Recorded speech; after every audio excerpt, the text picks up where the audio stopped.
مقدس امتحانم دارم.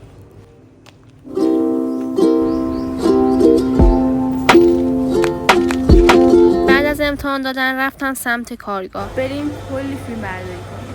همینطور که میدونید شغل اصلی من ادمینی تولید محتواست و یکی از پیجایی که دارم براشون تولید محتوا میکنم.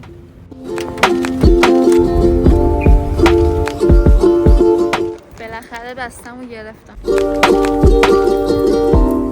رسیدم انقدر بیرون گرمه یا حواسم شد که یه دونه دلسته بخرم. من همین کنارش یه نودلم گرفتم که فیلم نگاه کنم و درست کنم و بخورم. خب آقا من هنوز لباسمو در نیاوردم، گفتم اول اینو آنباکس کنم بعدش لباسمو در میارم. نه خب بچه‌ها من پوشیدم. بعد اینا مدلش اینجوریه که اینجوری پاپیونی گره بزنی. I look at you and it's easy to see you are that someone I've been trying to meet. بابا من رفتم. Pick up the phone. Don't leave me. فکر کنم در جریان باشین که آشغالای خونه رو فقط من میندازم. Night that we met, jumping in the pool, talk to you, dripping wet. Nervous when I speak, so I trip on my tongue. Never thinking you. خب بچه‌ها الان داریم میریم برای پریا خرید کنیم چون تولدش بود و من چیزی براش نخریدم دیگه. هم امشب یکم ضرر مالی بخرم با خودم بزنم. On my tongue, never thinking you. Number one. تو خیابونیم ماشین پیدا نمیشه. میاد بوق میزنه وای نمیشه. ماشین پیدا نمیشه.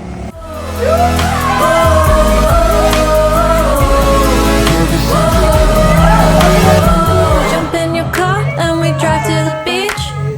The sun was setting, it was just you and me. Wind in my hair and the sand in my shoes.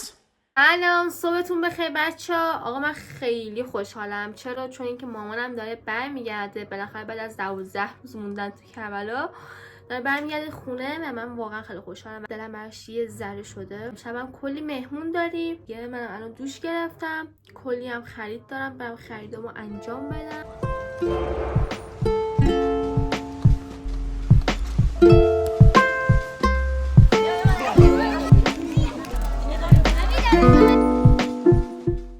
بچه امروز میخوام یه چالشی رو انجام بدم. قرار قدیمی ترین مانتو و شلوارم بپوشم و برم پیش دوستم، برم بیرون، برم خرید و اینا. این مانتو با یه شلوار اسکینی مال 5-6 سال پیشن این دوتا دیگه. میخوام استایلش کنم و برم بیرون. بچه تیپ من اینجوری شد و حس میکنم واقعا خیلی قدیمیه.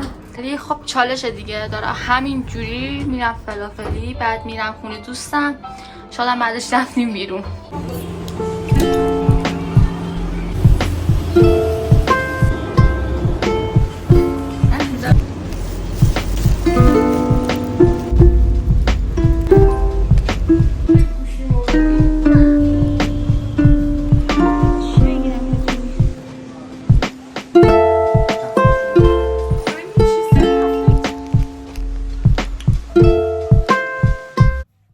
سلام صبحتون بخیر. با یه صدای پف کرده، چشای پف کرده، چون نمیدونم چرا ولی یه مریضی خیلی بد گرفتم. صدا مثلا در نمیاد. خیلی هم تب دارم. خیلی سردمه واقعا.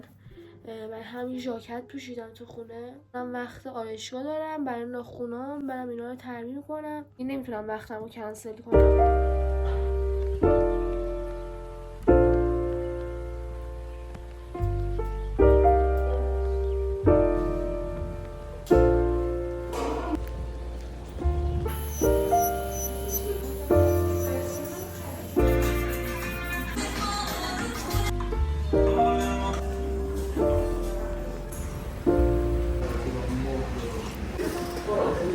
Found the one, you should never give her up.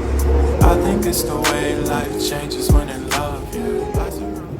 بچه من اومدم خونه و الان فکر کنم ساعت 9:30 شبه. اینکه من ویدیو گرفتم برای این اینستا پست. همین لباس تنمه و آرایش کردم و اینا. وضعیت اتاقم هم که میتونین ببینین خیلی به هم ریخته است. خیلی حالم بده، یعنی خونم تنها، بعد اینجا انقدر داغه، اصلا خیلی حالم بده. یه چیز میشنویم مثل که اینجوری منتظرم که مامانم اینو بیاد برم دکتر. Close, we should never let go. So tell me who you love, baby. Take a moment to unwind, fix yourself and realign yourself with the world, baby. Breathe slow, baby. چون همین الان از دکتر برگشتم و خیلی خوابم میاد. گفتم قبل از اینکه بخوابم بگم چنل منو سابسکرایب کنیم، ویدیو رو لایک کنیم و کامنت بذاریم برام. تا ولاگ بعدی، خدافظ.